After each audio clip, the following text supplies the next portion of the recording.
म चिन्तित छु, म आक्रोशित पनि छु, म आफै आन्दोलित पनि छु। साथीहरू विचार गर्नु होला, त्यो प्रचण्डलाई के गरी निस्तेज पार्ने होला भन्नेमा नै सबैको ध्यान छ। भ्रममा कोही नरहनु होला। मैले भने नि, म भित्र फेरि एकचोटि आवेग र आक्रोश छ। नेपालको स्वतन्त्रतामाथि, नेपाली जनताको आत्मनिर्णयको अधिकारमाथि कसैले धावा बोल्छन् भने नेपाली जनतालाई फेरि एकचोटि विद्रोह गर्ने अधिकार हुन्छ। क्याबिनेटको पहिलो डिसिजन हो, तर त्यसलाई राज्यले दबाइदियो। तपाईहरुले त्यो आवाज प्रचण्डले बल गरेका थियो, कसले दबायो भनेर किन भन्नुहुन्न? संविधान सभामा नोट अफ डिसेन्ट छ भन्ने कुरालाई साथीहरूले किन विस्मृतिमा लाँदा फाइदा भएको छ? तपाईहरुलाई संसदको निम्ति लड्यो मात्रै भन्ने तर्क तपाईहरुले गर्नुभयो। अनि अलिकति भएको उपलब्धिलाई पनि केही नै होइन भन्दै अनि एक्लै बसेर हुन्छ त? हुन्छ भने मलाई शास्त्रार्थ गर्न अनिल विरेजीलाई म स्वागत र धन्यवाद भन्न चाहन्छु। मलाई लाग्छ हामी एकै ठाउँमा आउँछौँ, आउनै पर्छ। म त खुसी छु। साथीहरू सबै त आइ त राख्नु भएको छ, कहाँ जानु भएको छ र तपाईहरु? मैले त अनिलजी बोल्दा पनि, सागर बोल्दा पनि, अर्को बोल्दा नि आफै जस्तो लाग्छ मलाई। अर्को मान्छे बोले जस्तै लाग्छ।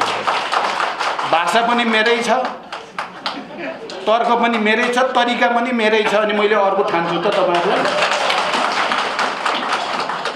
हामी एक ठाउँमा हुनै पर्छ। खतरा अहिले पनि छ। यो प्रतिक्रियावादी देशी विदेशीहरूले नेपालको राष्ट्रिय स्वाधीनतालाई, नेपाली जनताको आत्मनिर्णयको अधिकारलाई फेरि एकचोटि जबरजस्ती कुल्चिने दुस्साहस भइराखेको छ। ढुङ्गाना स्मृति ग्रन्थको बारेमा र भरत ढुङ्गानाकै व्यक्तित्व र त्यसका विविध आयामहरूको बारेमा चर्चाहरू पनि भए र फेरि विचार, राजनीति, अहिले देशको परिस्थिति सही के गलत के भन्ने बारे पनि यहाँ धेरै टीका टिप्पणीहरू पनि भए। पहिलो कुरा त यो भरत ढुङ्गानाको व्यक्तित्व बारे यो ग्रन्थमा विभिन्न राजनीतिक नेताहरू, सामाजिक क्षेत्रमा काम गर्ने व्यक्तित्वहरूका टिप्पणीहरू छन् र ती सबै महत्त्वपूर्ण छन्। मैले हिजो राति प्राय सबै नेताहरू र सामाजिक रूपले स्थापित व्यक्तित्वका टिप्पणीहरू चाहिँ पढेँ। ती सबै अध्ययन गर्दा भरत ढुङ्गाना बारे सबैको साझा निष्कर्ष चाहिँ उहाँ निकै नै लोकप्रिय व्यक्तित्व हुनुहुन्थ्यो। उहाँको काम गर्ने तरिका निकै नै जनप्रिय खालको जनशैली थियो। उहाँ जनताको काम गर्ने भनेपछि सबै चिज त्यागेर त्यसमा रमाउनुहुन्थ्यो, जनताको सेवा गर्ने कुरामा। र उहाँ आफूलाई लागेको विचार र क्रान्तिप्रति निष्ठावान हुनुहुन्थ्यो र प्राप्त भएसम्मको क्रान्तिकारी आन्दोलनमा योगदान गर्न चाहनुहुन्थ्यो। यो निष्कर्ष मैले त्यो किताब पढ्दा सबैको साझा निष्कर्ष जस्तो मैले महसुस गरेँ। आज हामीले उहाँको यो स्मृति ग्रन्थ विमोचित हुँदै गर्दा र उहाँको बारेमा चर्चा गर्दै गर्दा हामी सबैले लिने एउटा महत्त्वपूर्ण शिक्षा पनि त्यही हो जस्तो लाग्छ। उहाँको लोकप्रिय कार्यशैली, जनशैली, जनतासँग सहजै घुलमिल हुन सक्ने, आफू र आफूभन्दा फरक विचार राख्ने मान्छेहरूसँग पनि सहजै अन्तर्क्रिया गर्न सक्ने, सहकार्य गर्न सक्ने। अहिले यहाँ अर्जुन नरसिंह केसीले विचार, सिद्धान्त, दर्शनमा फरक भए पनि भरत ढुङ्गानाको कार्यशैलीबारे, सोच्ने तरिका बारे जे बताउनु भयो यो टिपिकल छ भन्ने लाग्छ मलाई। यो युनिक छ, एउटा मौलिक खालको नै छ। उहाँ अरूभन्दा अलिक फरकै हुनुहुन्थ्यो भन्ने त्यसले देखाउँछ। र उहाँको हत्या भइसकेपछि देशभरि जो तरङ्ग पैदा भयो, म त्यति बेला युद्धको कमान्डरको हैसियतले, पार्टीको अध्यक्षको हैसियतले, म र मेरो हेडक्वार्टर र त्यति बेलाको लिडरसिपको टिममा जुन आघात पुग्यो र देशैभरि आम कार्यकर्ता पङ्क्तिमा र जनपङ्क्तिमा पनि भरत ढुङ्गाना बारे जति चर्चा परिचर्चाहरू भए व्यापक चर्चाले पनि उहाँको व्यक्तित्वको आयामलाई राम्रोसँग प्रमाणित गरेको थियो र वास्तवमा जनयुद्धलाई जनव्यापी बनाउन कमरेड भरत ढुङ्गाना जस्ताको बलिदानले निकै ठुलो भूमिका खेलेको थियो। प्रतिक्रियावादीहरू र राज्यले के सोच्दो रहेछ भने जति धेरै मार्न सक्यो त्यति क्रान्ति रोकिन्छ भन्ने ठान्दा रहेछन् र जति ठुलो व्यक्तिको हत्या गर्न सक्यो त्यति क्रान्ति रोकिन्छ भन्ने ठान्दा रहेछन्। त्यो वर्गको उपल्लो वर्गको त्यो चिन्तन सोचाइ मनोविज्ञान हुँदो रहेछ। तर क्रान्ति र आन्दोलनको नियम चाहिँ के हुँदो रहेछ भने जति बलिदान हुन्छ त्यसले ऊर्जाको काम गर्दो रहेछ र क्रान्ति झन् व्यापक फैलिन मद्दत गर्दो रहेछ। चाहे हाम्रो पार्टीका त्यति बेलाका पोलिट ब्युरोका सदस्य कमरेड सुरेश वाग्लेको हत्या गरेपछि, किनभने उहाँ पनि निहत्था नै हुनुहुन्थ्यो, समातेर हत्या गरियो। सुरेश वाग्ले एउटा शिक्षक, एउटा गम्भीर दार्शनिक, क्रान्तिकारी योद्धा, निडर, नझुक्ने, झुक्नु पनि भएन। उहाँलाई मारेर जनयुद्ध दबाउनेमा निकै ठुलो काम गरियो भन्ठाने होलान् त्यति बेलाका सेना प्रहरीले। तर भइ के दियो भने त्यसले त झन् देशैभरि आन्दोलनलाई विस्तार र सुदृढ गर्न ऊर्जाको काम गर्यो, शक्तिको काम गर्यो, इन्धनको काम गर्यो। हामीले जति बेला जनयुद्धको तयारी गर्दै थियौँ, तयारी गर्दै गर्दा हाम्रो पार्टीका एउटा होनहार केन्द्रीय नेता, तराई मधेसका एकजना त्यस्ता लोकप्रिय व्यक्तित्व रामवृक्ष यादवको हत्या गरियो। प्रतिक्रियावादीहरूले त ठाने रामवृक्षलाई मारेपछि तराई मधेसमा आन्दोलन या माओवादी आन्दोलनलाई दबाइन्छ। तर परिणाम के भयो भने कमरेड रामवृक्ष यादवको हत्याले जनयुद्धको तयारीमा चाहिँ इन्धनको काम गर्यो। देशैभरि, तराईमा मात्रै होइन, पहाड, हिमाल सबैतिर पनि त्यसले गर्यो। र म त्यो सन्देश लिएर चौतर्फी प्रशिक्षणमा जाने, अन्तिम तयारीको प्रशिक्षणमा जानको लागि एउटा ठुलो ऊर्जा शक्ति चाहिँ त्यो बलिदानले दियो। त्यसकारण कमरेड भरत ढुङ्गानाको सन्दर्भमा पनि उहाँको बलिदानले वास्तवमा युद्धलाई उपलब्धिमूलक बनाउन, एउटा राजनैतिक परिवर्तन सुनिश्चित गर्न ठुलो भूमिका खेल्यो। यस अर्थमा त्यसले पनि बलिदानले ऊर्जाको काम गरेकै म ठान्छु। अब अरू डिबेटभित्र म अहिले पस्न चाहेको छैन। यहाँ साथीहरूले त उठाउनु भयो, कोही कोहीले मलाई अलि धेरै नै चिमोट्नु पनि भयो। त्यसको म चाहिँ कमरेड अनिल बिरहीले राखेको कुरालाई नै म सापट्टि लिन चाहन्छु। शास्त्रास्त्र गरौँ, जसले जित्छ त्यसैलाई सबैले मानौँ। म शास्त्रास्त्रको निम्ति तयार छु। म यति भन्न चाहन्छु, अहिले कति दिन बस्नुपर्ने हो बसौँ, इमान्दारिता साथ बसौँ। तपाईहरुलाई लागेको छ सबै मैले घुमाइदियो, तपाईहरुले जित्नुभयो भने म तपाईहरुको पछि लाग्छु, मलाई केही डर छैन। तर मैले गर्न खोज्दा खोज्दै नै भइरहेको छैन भन्ने कुरा र मैले गरेका राम्रा कामको निम्ति गरेका प्रयासहरूलाई तपाईहरुले चाहिँ साथीहरूले हिजोका सहयोद्धा, मलाई लाग्छ अब आजका पनि सहयोद्धा हुने बाटोमै छौं हामी। अब धेरै चिमोटेर केही फाइदा छैन। मैले पहिलोचोटि प्रधानमन्त्री, गणतन्त्र नेपालको प्रधानमन्त्री तपाईहरु सबैले मिलेर बनायो मलाई। मेरो क्याबिनेटको पहिलो निर्णय जनयुद्धका शहीदहरूलाई राष्ट्रिय शहीद घोषणा गर्ने हो, क्याबिनेटको पहिलो डिसिजन हो। तर त्यसलाई राज्यले दबाइदियो। तपाईहरुले त्यो आवाज प्रचण्डले बल गरेको थियो, कसले दबायो भनेर किन भन्नुहुन्न? मैले संविधान बनाउने बेलामा संघीयता, गणतन्त्र, धर्मनिरपेक्षता, समावेशिताको निम्ति बल गर्दा गर्दै पनि भने जति भएन। भनेर मैले त्यहाँ राखेको रिजर्भेसन नोट अफ डिसेन्ट 8 वटा बुँदामा नोट अफ डिसेन्ट छ र यो संविधानले समस्याको समाधान गर्दैन। तर पनि मैले यसलाई अहिले आलोचनात्मक समर्थन किन गर्छु, यो भन्दा बढी अहिले प्राप्त हुने स्थिति भएन। भोलि अनुकूल समयमा फेरि संविधान संशोधनको माध्यमबाट वा आन्दोलनको माध्यमबाट यसलाई प्राप्त गर्ने प्रयास गरिनेछ भनेर प्रचण्डकै नाममा संविधान सभामा नोट अफ डिसेन्ट छ भन्ने कुरालाई साथीहरूले किन विस्मृतिमा लाँदा फाइदा भएको छ तपाईहरुलाई? अहिले पनि संसदको निम्ति लड्यो मात्रै भन्ने तर्क तपाईहरुले गर्नुभयो। संघीयताको निम्ति, गणतन्त्रको निम्ति, धर्मनिरपेक्षताको निम्ति सबै उत्पीडित जाति वर्ग क्षेत्रको जे जति समावेशिता र समानुपातिकता प्राप्त भएको छ त्यसलाई निरङ्कुश बुटले कुल्चिन खोजेका विरुद्ध विद्रोहको रूपमा किन मान्नुहुन्न? मार्क्सवादले कहिले भनेको छ कि तुलनात्मक रूपले हेर्न हुँदैन? कहाँ भनेको छ मार्क्सवादले?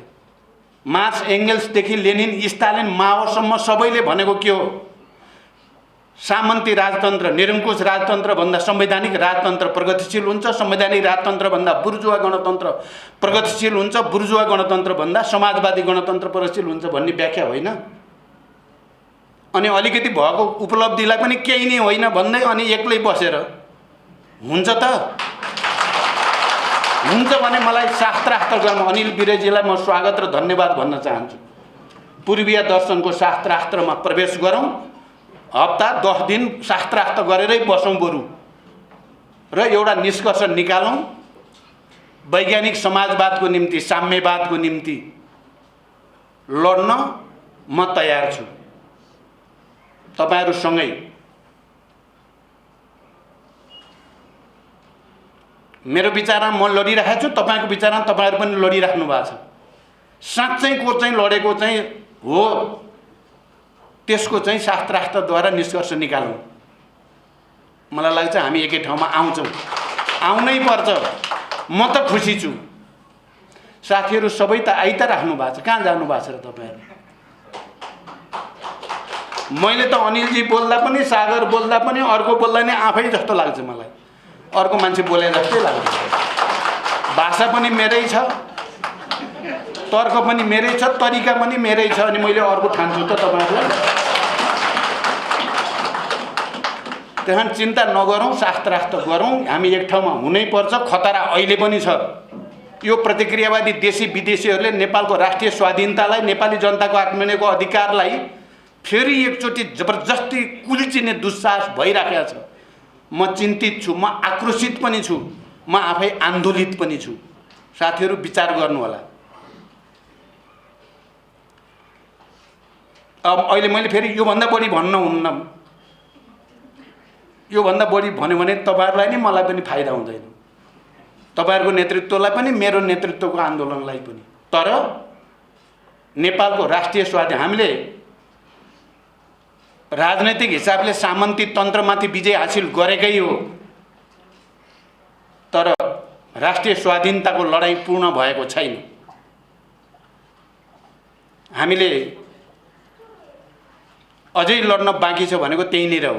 तर लड्ने तरिका तपाईँ हामीले 10 वर्ष जनयुद्ध गरेर हजारौंको बलिदान, म त भन्छु नेपालको इतिहासमा पुरानो राज्य निर्माणमा पृथ्वीनारायण शाहहरूले खेलेको भूमिका, उनीहरूले लडेको युद्ध इतिहासमा एउटा युद्ध हो जसले सामन्ती र केन्द्रीकृत राज्य निर्माणमा योगदान गर्यो, या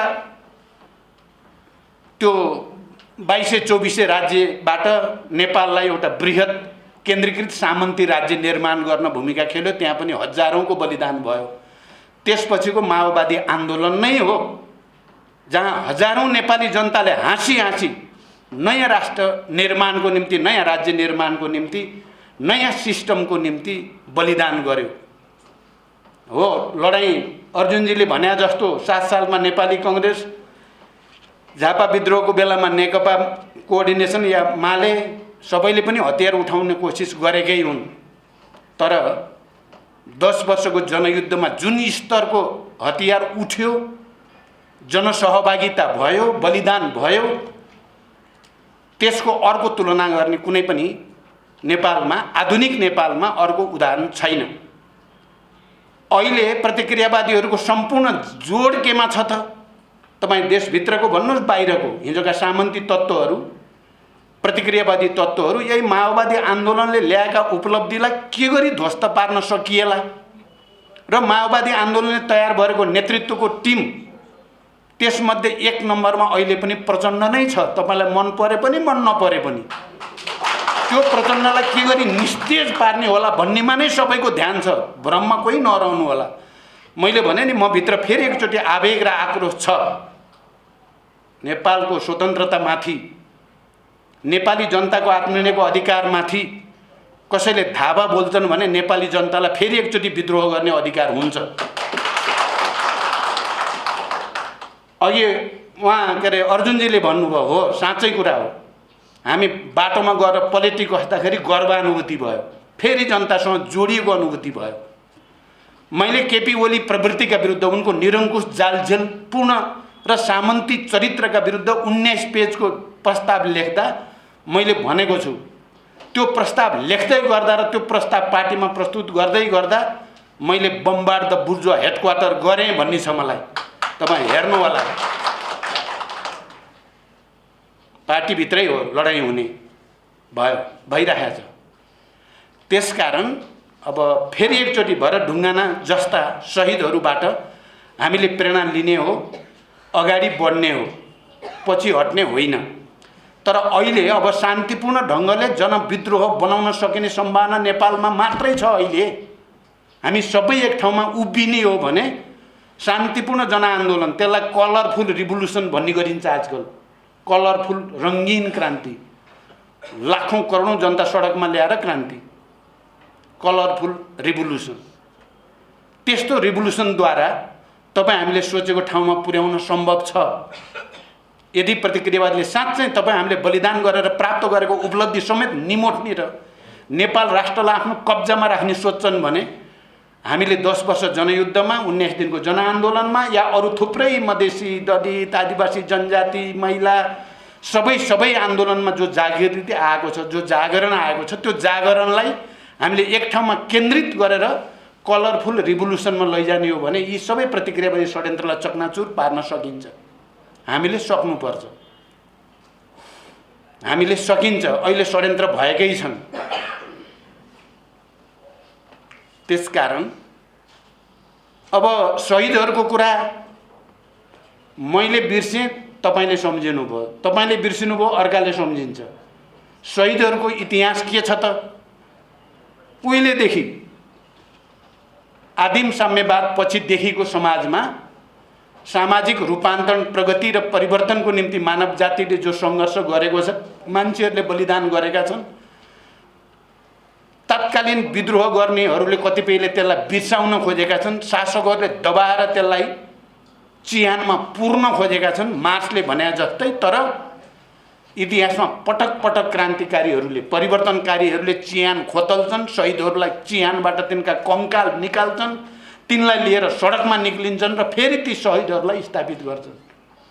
हामी ती हजारौँ शहीदहरूलाई, जसलाई प्रतिक्रियावादीहरू दबाएर माटोमुनि पुर्यौँ भन्ठानेका छन्, ती हजारौँ कङ्कालहरू तपाईँ हामीले निकाल्नेछौँ र तिनलाई जीवित मान्छेको निम्ति एउटा तागत बनाएर हामी फेरि अगाडि बढ्नेछौँ, बढ्नुपर्दछ। मैले धेरैचोटि भनेको छु, जनयुद्धको तयारी गर्दै गर्दा पृथ्वीनारायण शाहको युद्धकलाको मैले अलिक बढी नै अध्ययन गरेँ, किनकि नेपालमा लडाइँ कसरी हुनसक्छ भन्ने बारेमा।